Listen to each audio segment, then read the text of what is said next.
এইবোৰতো আকৌ কাঁহৰ টেমা আমি পূজাৰ সঁজুলি দিওঁ আসনৰ আঙঠিৰ পৰা আৰম্ভ কৰি পঞ্চৰত্নলৈকে এইবোৰ পূজাৰ সামগ্ৰী থাকে ইয়াৰ পৰা পূজালৈ দিওঁ এইটো কাঁহৰ টেমা আহোম ৰজাৰ দিনৰ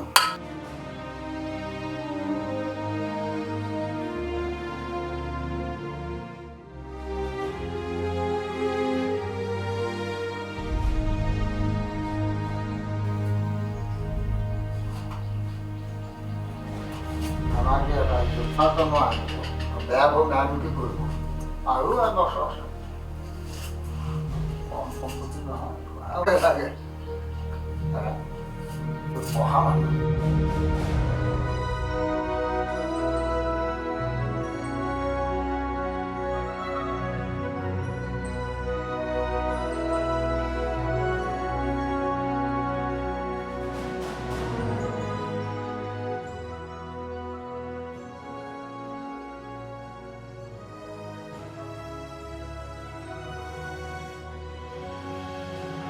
শিলৰ এইবোৰ প্ৰতিপাল কৰিব লাগিব শিলৰ বাতি এইবোৰ আগত দাইলৰ তেল মৰা শিলৰ বাতি এইবোৰ শক তাৰিখটো আমি চোৱা নাই কিন্তু এই ঘৰটো আমাৰ বুৰঞ্জী মতে ব্ৰহ্মপুত্ৰৰ মাজত যেতিয়া থাকে খহনীয়া আগন্তুক এই সম্পদখিনি ৰক্ষণাবেক্ষণ দিবৰ কাৰণে বুঢ়াগোহাঁই জীয়ৰী চন্দ্ৰমালা আইদেৱে ৰজাৰ সৈতে পৰামৰ্শ কৰি বিষয়াসকলে পৰামৰ্শ কৰি এই ঘৰটো বনাইছিলে প্ৰায় 260 বছৰ তেতিয়া এই খহনীয়া নৌ লাগোতেই সম্পদবোৰ ইয়াত আনি পেলাই সুৰক্ষিত কৰি ৰাখিছিলে সেইকাৰণে সম্পদবিলাক আমাৰ আন সত্ৰতকৈ প্ৰায় বেছি আছে বুলি পেলাই আমি ক'ব পাৰোঁ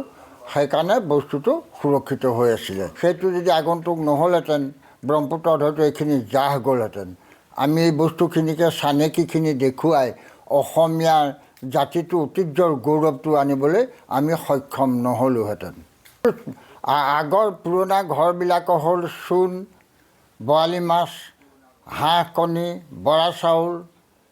এনেকৈ মানে মিক্স কৰি পেলাই আগত বনাইছিলে চূণ চুৰুকি বুলি কয় তেতিয়াৰ মচলা সেইবিলাকেই ঘৰটো তেতিয়া প্ৰায় 260 বছৰ তেতিয়াতো চিমেণ্টৰে ইমান দিন লাষ্টিং নকৰে অথচ ইয়াত এটাই বাহাদুৰি ঘৰটো থিয় হৈ আছে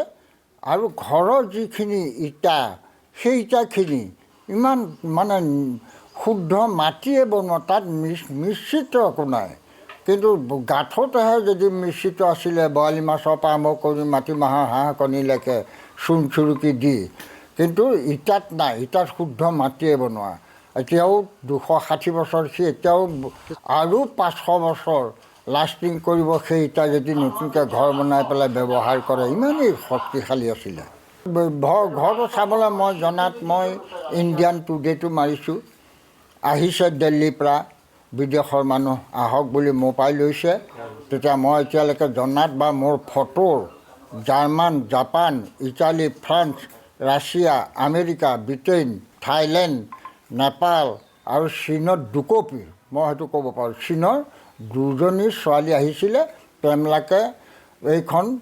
চাই চিতি পেলাই মাজুলী ভ্ৰমণ কৰি তেওঁলোক গৈছে আৰু মোৰ ফটো লৈ গৈছে ঘৰটোৰ ফটো লৈ চাই গৈছে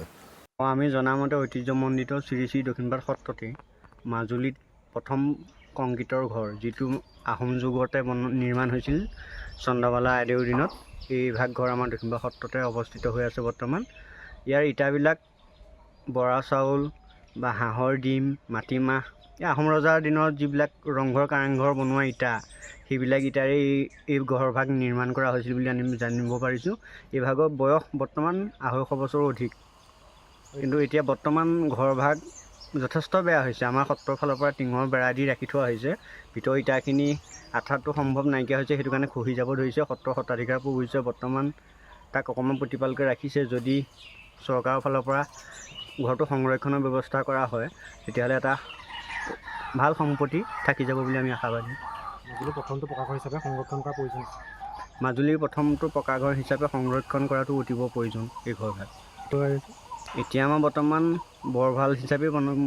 ব্যৱহৃত হৈ আছে যিকোনো খবৰৰ বাবে যোগাযোগ কৰক 7099017330 লগতে 7099017110 নম্বৰত।